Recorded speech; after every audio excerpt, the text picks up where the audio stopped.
Welcome back to Spawn Academy. In this video, you'll be learning about Spawn Conference peripheral equipments, including their interfaces, functions, and connection. First, let's take a look at the Conference PTZ camera's interfaces. This is LCS-876 for K. It is a 4000 ultra-high-definition camera with AI tracking feature. On the rear panel, we can see a power switch used to turn the camera on and off.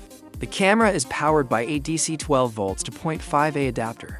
Typically, conference cameras use the RS485 interface to connect with the conference host for video tracking. Functionality. It features an RJ45 port that allows users to configure the camera via its web interface. The knob on the left is used to adjust the camera's resolution and frame rate. The HDMI port on the far left is a video output interface, usually connected to a display or video matrix. The LCS-871 is a conference camera with 20x optical zoom. It is powered by a DC 12 volts to A adapter.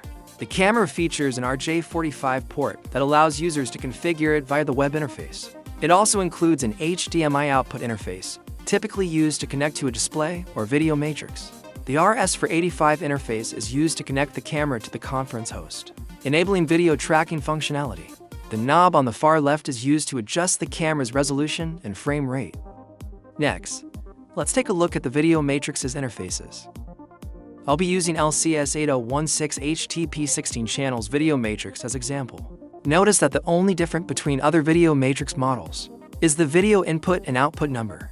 On the front panel, the LCD display can display the real-time operation status of the system, support displaying current video signal and IP address display. The power indicator light.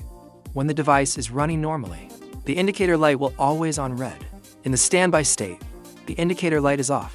When the power is off, the indicator light is off. Here are the video inputs channel selecting button and the video outputs channel selecting button on the bottom.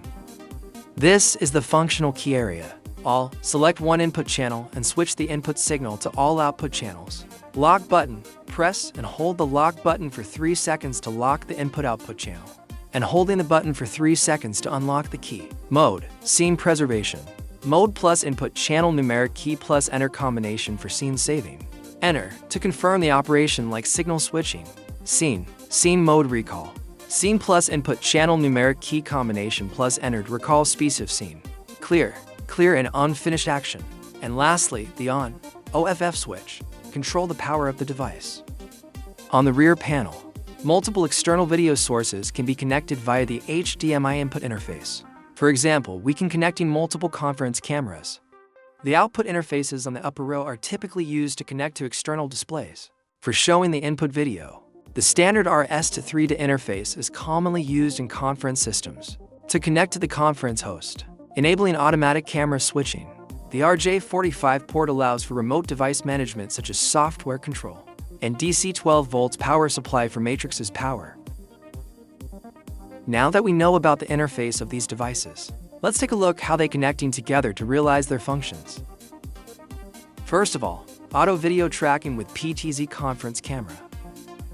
In a meeting room, a set of conference host and conference microphones are deployed. The conference cameras are connected to the host via RS485 and to external displays via HDMI. On the conference host, preset positions can be configured for each speaking unit, with the default preset position covering the entire meeting room. When microphone is pressed to speaker, for example Delegate Unit 1 speaks, the conference camera will automatically turn into the preset location. That's for the Delegate 1, and the display will show the speaker from Delegate Unit 1.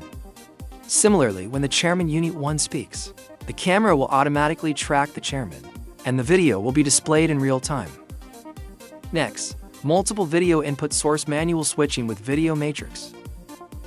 Regarding the application of a video matrix, let's first introduce how to manually switch multiple video sources to different displays.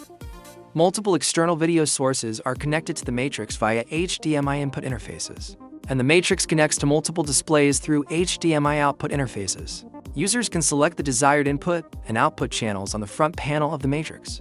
After pressing the confirmation button, the selected video source will be displayed on the corresponding screen. Lastly, auto video switching with camera and video matrix working together. In this section, we will introduce a scenario where conference cameras are used in conjunction with the video matrix. Similarly, in a meeting room, a set of conference host and microphones is deployed. The conference host is connected to the video matrix via an RS-to-3 serial cable. Conference cameras are connected to the host via RS-485 and output video via HDMI to the video matrix's HDMI input, while the matrix's HDMI output is connected to an external display. The video switching commands are preset in the conference host. When Delegate Unit 1 speaks, the camera automatically tracks the speaker, and the matrix will switching the camera to video to HDMI out 1. Likewise, when the Chairman Unit speaks, the camera automatically tracks the chairman, and the video is seamlessly switched to the camera 1 and show the chairman on the display. In this video, we've learned about the SPON conference peripheral equipment such as conference camera and video matrix, their interfaces, connections, and functions. That's all for today's lesson.